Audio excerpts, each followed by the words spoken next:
Hello, and thank you for joining us today in our studies of 2 Kings. Today we're in 2 Kings chapter 18, and we move into a discussion of the reign of King Hezekiah. Now, Hezekiah is going to be king in Judah. He is going to be one of the truly good kings for the people of Judah. And yet, he's going to have to deal with many of the same problems and issues that the kings surrounding him have had to deal with when it comes to the Assyrians and when it comes to idolatrous worship and many of those things. So let's see what happens in the reign of King Hezekiah here in 2 Kings chapter 18. Beginning in verse 1, we read, Now it came to pass in the 3rd year of Hoshea, the son of Elah, king of Israel, that Hezekiah the son of Ahaz, king of Judah, began to reign. He was 25 years old when he became king, and he reigned 29 years in Jerusalem. His mother's name was Abi, the daughter of Zechariah. And he did what was right in the sight of the Lord, according to all that his father David had done. He removed the high places, and broke the sacred pillars, cut down the wooden image, and broke in pieces the bronze serpent that Moses had made. For until those days the children of Israel burned incense to it, and called it Nehushtan. He trusted in the Lord God of Israel, so that after him was none like him among all the kings of Judah, nor who were before him. For he held fast to the Lord. He did not depart from following him, but kept his commandments, which the Lord had commanded Moses. The Lord was with him. He prospered wherever he went.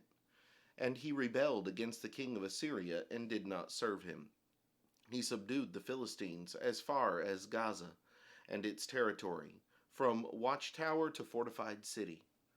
Now it came to pass in the 4th year of King Hezekiah, which was the 7th year of Hoshea the son of Elah, king of Israel, that Shalmaneser, king of Assyria, came up against Samaria and besieged it. And at the end of 3 years they took it.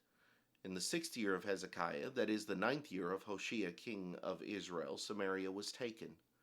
Then the king of Assyria carried Israel away captive to Assyria, and put them in Halah, and by the Habor, the river of Gozan, and in the cities of the Medes, because they did not obey the voice of the Lord their God, but transgressed his covenant and all that Moses the servant of the Lord had commanded, and they would neither hear nor do them.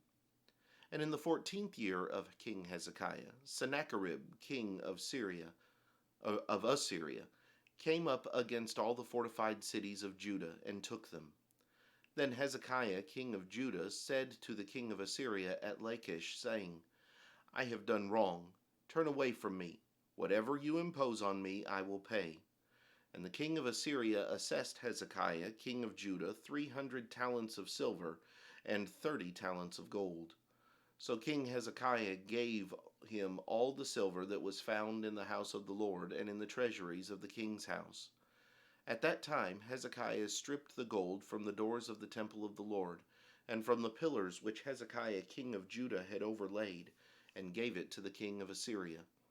Then the king of Assyria sent the Tartan, the Rabsaris, and the Rabshakeh from Lachish, with a great army against Jerusalem to King Hezekiah. And they went up and came to Jerusalem. When they had come up, they went and stood by the aqueduct from the upper pool, which was on the highway to the fuller's field. And when they had called to the king, Eliakim the son of Hilkiah, who was over the household, Shebna the scribe, and Joah the son of Asaph the recorder came out to them. Then the Rabshakeh said to them, Say now to Hezekiah, Thus says the great king, the king of Assyria, What confidence is this in which you trust? You speak of having plans and power for war, but they are mere words. And in whom do you trust, that they rebel against me? Now look, you are trusting in the staff of this broken reed, Egypt, on which if a man leans it will go into his hand and pierce it. So is Pharaoh king of Egypt to all who trust him. But if you say to me, We trust in the Lord our God, is it not he whose high places and whose altars Hezekiah has taken away, and said to Judah and Jerusalem, You shall worship before this altar in Jerusalem? Now therefore, I urge you, Give a pledge to my master, the king of Assyria, and I will give you 2,000 horses, if you are able on your part to put riders on them. How then will you repel one captain of the least of my master's servants, and put your trust in Egypt for chariots and horsemen? Have I now come up without the Lord against this place to destroy it? The Lord said to me, Go up against this land and destroy it.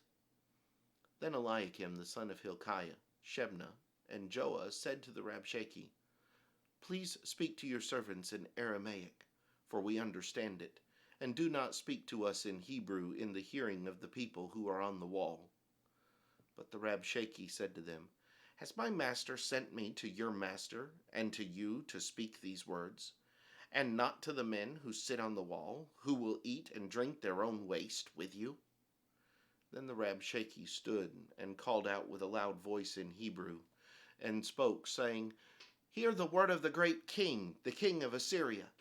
Thus says the king, Do not let Hezekiah deceive you, for he shall not be able to deliver you from his hand. Nor let Hezekiah make you trust in the Lord, saying, The Lord will surely deliver us.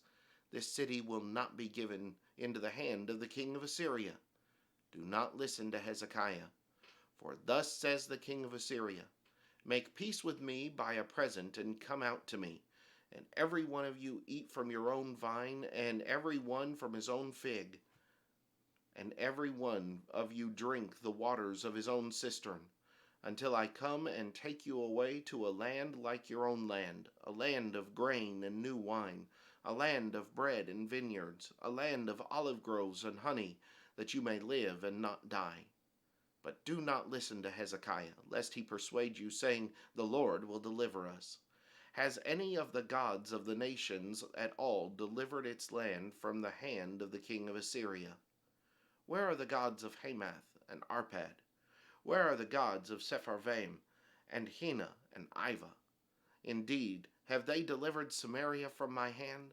Who, among all the gods of the lands, have delivered my countries from my hand, or their countries from my hand, that the Lord should deliver Jerusalem from my hand? But the people held their peace and did not answer him a word. For the king's commandment was, Do not answer him. Then Eliakim, the son of Hilkiah, who was over the household, Shebna the scribe, and Joah the son of Asaph, the recorder, came to Hezekiah with their clothes torn, and told him the words of the Rabshakeh. Here, one of the trusted emissaries of the king of Assyria comes, and his desire is going to be to get the kingdom of Judah to simply roll over under the hands of the Assyrians. When we come back next time, we'll look at some of the lessons we need to learn from chapter 18 and some of the important aspects that we can see in this chapter. I hope that you'll join us then. But until then, have a great day.